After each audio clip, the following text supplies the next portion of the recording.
नमस्ते friends and followers of homeopathy.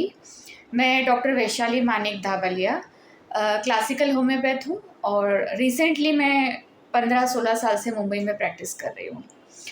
आज मैं आपको एक ऐसे केस के बारे में बताऊँगी कि जो मुंबई में नहीं रहती हैं, सूरत में रहती हैं और उनको 28 जून को अचानक से बहुत ज़्यादा ग्रीन स्टूल पास होने लगे, डायरिया हो गया, फ्रीक्वेंटली मोशन जाना पड़ रहा था, वॉमिटिंग स्टार्ट हो गई और उन्हें हॉस्पिटलाइज़ करना पड़ा। उन्हें एडमिट करने के बाद 2 तारीख को डिस्चार्ज मिला। 50% जितना रिलीफ था, तो डॉक्टर से उन्होंने रिक्वेस्ट की कि मुझे घर जाना है और उनको घर भेज दिया गया। उनकी एज 59 इयर्स है और डायबिटिक पेशेंट है। 14-15 साल से शुगर की मेडिसिन ले रही हैं और खाने की बहुत शौकीन है। तो डॉक्टर ने कहा शायद फूड इन्फेक्शन हुआ होगा, आपने बाहर का खाया था इसलिए। और सारे रिपोर्ट्स जब उन्होंने कराई, सीटी स्कैन वगैरह, ब्लड टेस्ट, और उसमें डायग्नोज हुआ कि गॉल ब्लैडर में मल्टीपल स्टोन है और एक स्टोन बाइल डक्ट में, जो पित्त की थैली रहती है उससे जो डक्ट निकलती है उसमें अटक गया है। इसलिए आपको ग्रीनिश स्टूल हो रहा है, इतनी सारी वॉमिटिंग हो रही है और कोई भी दवा से कंट्रोल नहीं हो रहा है। 2 तारीख को 2 जुलाई को उन्हें घर ले आया गया और शाम को हॉस्पिटल से सिस्टर आई, उन्हें बॉटल चढ़ाई और एक एंटीबायोटिक का इंजेक्शन लगाया इंट्रावेनस। उसके बाद फिर से उन्हें ग्रीन वाटरी स्टूल स्टार्ट हो गए और हर 5-10 मिनट में उन्हें जाना पड़ता था और फिर कंट्रोल ही बंद हो गया। अगेन उनको 2 जुलाई को रात को एडमिट करना पड़ा सेम हॉस्पिटल में, सूरत में। उनकी सिस्टर दूसरे दिन यहाँ हमारे पास मीरा रोड ब्रांच में मेडिसिन लेने आई उनकी पर्सनल प्रॉब्लम के लिए।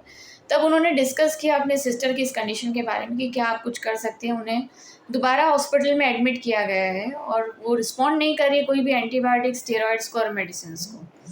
खाना पीना सब बंद है, भूख ख़त्म हो गई है, उन्हें बहुत थकान महसूस होती है, नींद नहीं आ रही है और वॉमिटिंग डायरिया बंद नहीं हो रहा है। इस वजह से डॉक्टर्स भी सोच रहे हैं कि अब करें क्या। सारी मेडिसिन, सारा स्टेरॉइड सब उन्होंने ट्राई कर लिया। ऐसे कि मुझे वीडियो कॉल पे पेशेंट से डायरेक्टली बात कराइए, मैं उनका सिम्टम्स लिख लेती हूँ और फिर आई ट्राई माई बेस्ट, मैं उनको कुछ मेडिसिन यहाँ से कुरियर करती हूँ और उनसे अब ठीक हो गया 1-2 डोज में तो फिर आप उन्हें डिस्चार्ज करा लीजिएगा। हमने उनको 6 तारीख को, 6 जुलाई को मेडिसिन यहाँ से कुरियर की और नेक्स्ट डे शाम को उनको मेडिसिन मिल गई। उन्होंने मेडिसिन ली 3 दाने रात को, तो वॉमिटिंग बंद हो गई एक ही डोज से।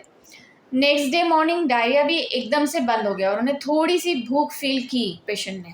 उनके हस्बैंड का कॉल आया था कि हाँ अभी मच बेटर है, तो मैंने कहा आप डिस्चार्ज करा लीजिए और पेशेंट को घर ले जाइए और सारी दवाइयाँ बंद कर दीजिए, चाहे एंटीबायोटिक्स हो, कोई भी मेडिसिन हो, IVF ड्रिप जो लग रही है वो भी आप बंद कर दीजिए। संडे को उन्हें घर ले जाया गया और मंडे को उनका फ़ोन आया कि वो एब्सोल्युटली हेल्दी और फिट है। हमने यहाँ से व्हाट्सएप पे उन्हें डाइट चार्ट भेजा था और फॉलो करने के लिए कहा था और स्ट्रिक्टली बाहर का खाना और सब मना कर दिया था। और पेशेंट 2 ही दिन में इतनी अच्छी हो गई, मेडिसिन से उन्हें भूख भी लगी और सादा खाना हमने जो रिकमेंड किया था वो फॉलो कर रही हैं और आज तक टिल डेट उन्हें हॉस्पिटलाइज नहीं किया गया है। न डायरिया हो रहा है, न वॉमिटिंग हो रही है, वीकनेस भी काफ़ी कम है। वो अपना खुद का रूटीन वर्क, खाना पीना सब बनाने का कर रही हैं। तो कहने का मतलब ये है कि होम्योपैथी इतनी फास्ट है, जहाँ स्टेरॉयड और एलोपैथी फेल हो जाती है वहाँ होम्योपैथी एक मिरेकल का या वंडर का काम करती है, आप ये कह सकते हैं। और आपको पेशेंट को घर ले आना पड़ता है बिकॉज होम्योपैथी इतनी फास्टली काम करती है, like speed of aeroplane.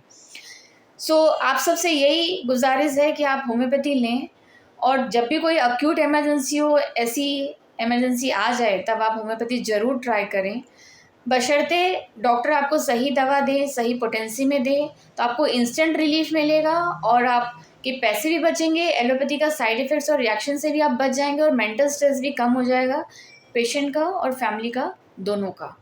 Thank you so much.